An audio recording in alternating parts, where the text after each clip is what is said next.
So this is really hard to talk about, but I just lost another calf. And this one went really quick, quicker than the last calf I lost. The other day I came out and was doing my morning farm chores like I usually do, and I noticed that Prince, who was the second bull calf we had born this spring, was looking a little bit sluggish, very similar to Elliot Smith, who was the calf who passed away the other week. Well, Prince was looking really sluggish, and so I made the immediate decision to pull him from the herd.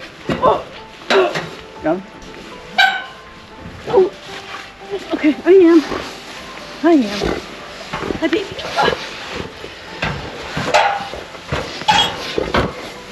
He doesn't seem well. No. Come on, buddy. She didn't even come for us.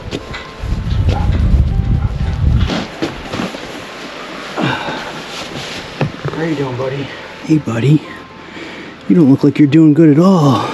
My wife and I kind of set him aside and set him up here in the lean-to of the barn. Started trying to bottle feed him and started trying to get him extra fluids and started trying to do like the same exact things that we had been doing for Elliot. He's drinking it now. Only with my hand under his chin. It's like he'll only drink if it's like under duress. Look how protesting he is about it. He wants nothing to do with drinking it, but it's like I'm forcing him to. Is it going down? Yeah. Come on, baby. You're doing a good job. Come on. Keep drinking. What are you doing? Are you just drooling milk on me, babe? Why are you just suckling it? And you're going to be really mad at me, baby boy. But we got to get some fluids into you. Okay, come on. Good boy. Good boy.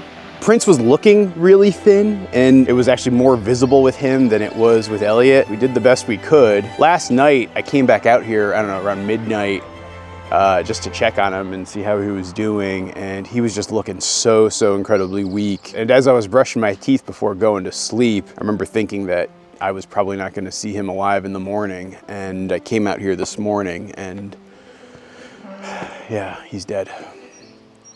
And the frustrating thing is, and scariest thing is, I still don't even know what it is. I don't know if it's some sort of virus. I don't know if it's some sort of bacterial thing. We are doing a necropsy on Elliot Smith, and I'm waiting on the results of that still.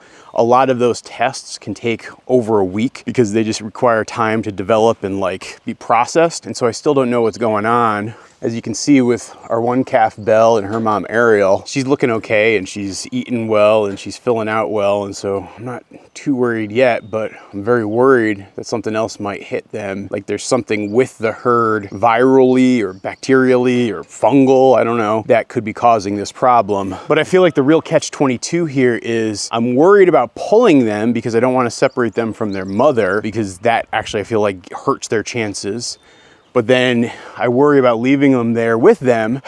And so I'm not exactly sure what to do. And yeah, we're in the height of mud season, so it's just, I don't know, mucky. And as much as I might clean, there's not much I can do about that. I actually don't even want to go in there yet because I got to change my footwear. I'm now trying to step up all biosecurity. I want to really be able to make sure I don't track in something from the dogs or the birds that could be the cause of this. You know, I really haven't brought any new animals on the farm since, I don't know, I guess it was January, maybe February, I don't know, I forget, but it was a while ago. And so I don't feel like that's the real issue that's at play here. But the two things I can say with absolute certainty is, number one, I feel like a complete and utter failure.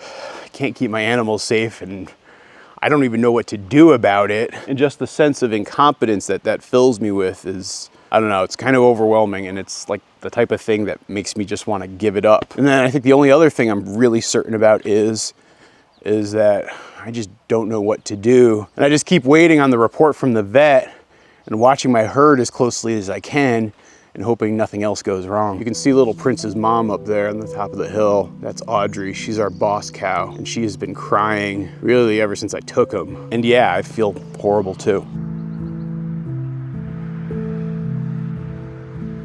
I have got a busy day set ahead of me. My vet actually agreed to come out here today and do a herd health check. And so I'm gonna need to get the cattle all rounded up and set so that they can examine them and check in on them and see how everybody's doing and probably give some vaccines. Good morning, Toby dog. How's it going, buddy? Hi, Abby dog. How are you? Hi. Good morning, my disobedient ducks. Let's get you guys some water. Inside, everybody. Wow, it's like 75, 80 degrees in here already today. It's getting to be about time where I have to move the birds out of here. Unrelease the Quacken!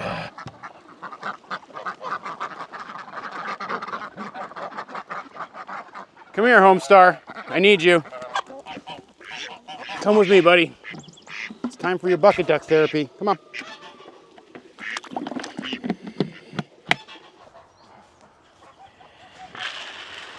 So I spent some time yesterday getting my cattle yard set up for all of this. You know, I was really ready to actually just turn the girls out for the spring. And I've been starting to do my winter cleanup and compost turning, dealing with all of that. Since the vet offered to come out here and I'm still very worried about my calves, this felt like it made the most sense. Both calves actually seem really healthy right now. They've got a lot of energy. They're moving around a lot, so I'm not too worried about that. But what I'm gonna have to do is get all of the cattle from that side and sweep them all into here, run them down this chute and then into the squeeze. And that's where the vet will work with them. And then we let them back out and then they get to go out that way. Now, most of the cattle, I'll probably be able to just call over right away. And it's probably only gonna take some alfalfa treat bribery. As you can see, Belinda Carlisle just walked right up to me over here.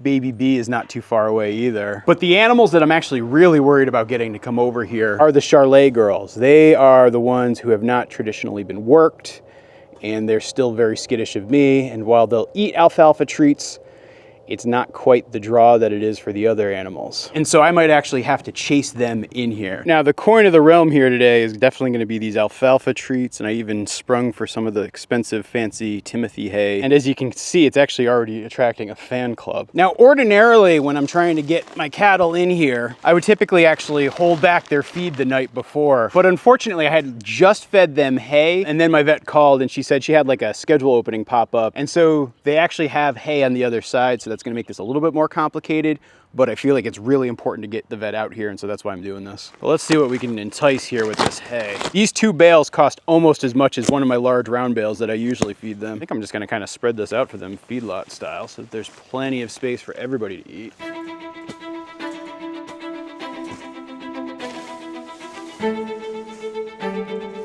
All right, now I think I'm gonna just try to see who else I can attract and drive in here. Hey, Bonnie. Come on, Annabelle. Let's go. Yep, yep. Yep, yep. Hip, hip, hip, hip, hip. Come on, Annie. Let's go. Yep, yep, yep, yep. It's okay, Ariel. It's okay.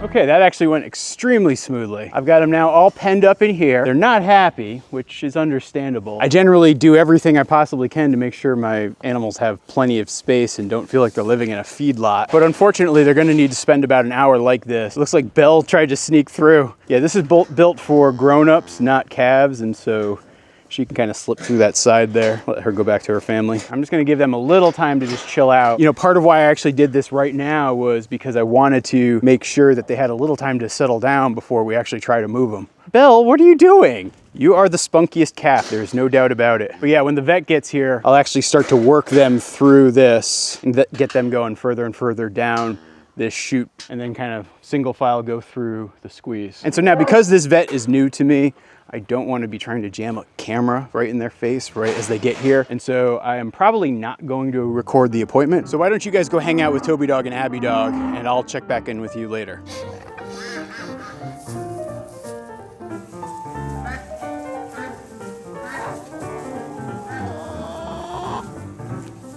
Whew. This was a long afternoon. Oh boy, my vet just left. I'm actually just about to kind of clean up the yard and get things reset so I don't have things like my grease gun hanging out. I would like to say that everything went smoothly, but I would not say that that was the case. We had a lot of problems yet again with the chute or the squeeze. I always get those two confused. Is that the chute or the squeeze?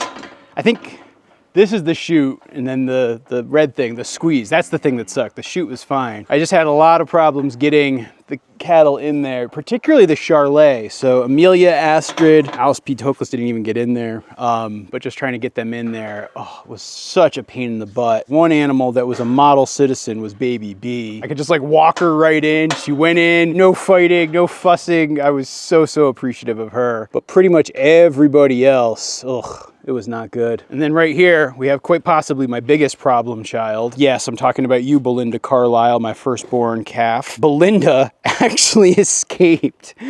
She kind of got bucked around by Amelia Bedelia, and she ended up somehow crawling her way underneath this loose portion. You can actually see where she knocked the pin out. She actually crawled underneath here and escaped, and she was running around my neighbor Frank's field for a couple of minutes. My life kind of flashed before my eyes as I looked, and she got so gosh darn close to the road. I was terrified, but luckily she's very bucket trained and my vet is very patient. And so I was able to coax Belinda back in here. I don't know, it took me probably about 15 minutes or so. Whew, definitely got my cardio in for today. Oy vey. Ugh. We got some of the vaccines. I still have to do more of the vaccines. My vet left me with those. It turns out that Amelia Bedelia is definitely pregnant, and she's like just at the start of her 3rd trimester. So I don't know, I'm gonna guess it's like gonna be July, maybe August for when she actually has a calf. We did not get a chance to do a pregnancy check on Astrid, unfortunately, so I don't know about her, nor were we able to get Amanda in there because eventually got to the point where my vet had to leave. My vet is awesome. This is actually the first time that she came out to the farm, and she's just super helpful, super resourceful, and I super appreciated her coming out here.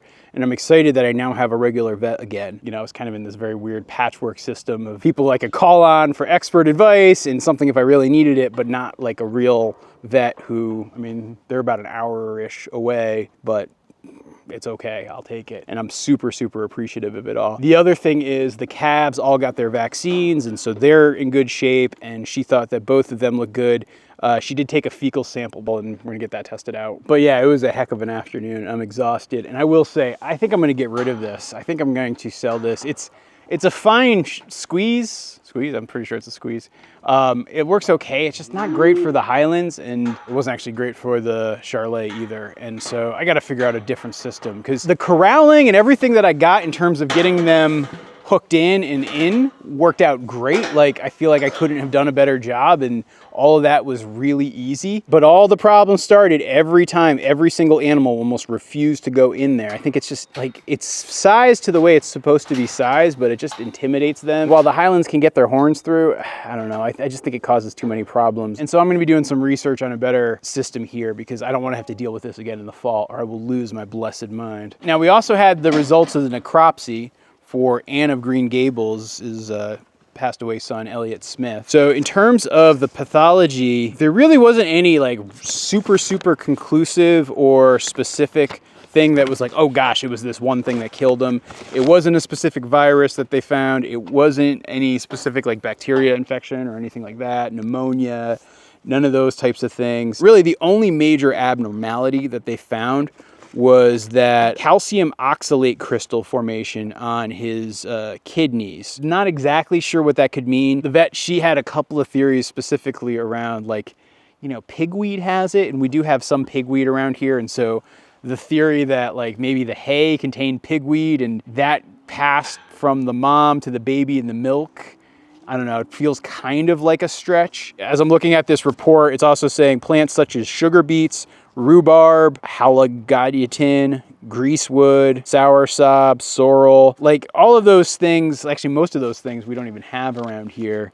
Pigweed is the only one in the list of plants that actually we even have that I know of in any sort of real quantity. And so sadly, I just still don't know what killed the calves, but the other 2 calves look really good and got a clean bill of health. And so that was a super big relief. And now I know that I just broke the news to you guys about what happened to Prince, and like, I don't know, I've had a few days to digest it all, but I'm still really sad about it all. Audrey's kind of gone back to normal. She was really upset the last couple of days. But yeah, it sucks. Yes, we lost 2 calves. The first 2 bovines we've ever lost on the farm, and it was those 2 in the span of gosh, I guess it was about a week. But I suppose I should be thankful that at least on the upside, she said the herd looked really healthy, looked really good, condition was good. Some of the moms are looking a little thin, but that's just them being moms and it's the end of winter. My vet really just agreed with me that the best thing I could do for the cattle right now is put them out on grass. And so I will probably be moving them out in the next couple of days. I've got a couple of follow-up vaccines to hit a few of these girls with. And so I'll do that before I let them loose because it's just easier to do it in here. And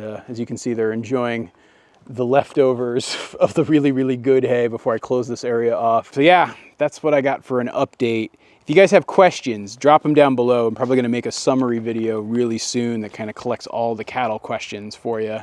But other than that, I'm very much looking forward to getting these girls out on pasture. Thanks for watching, everybody.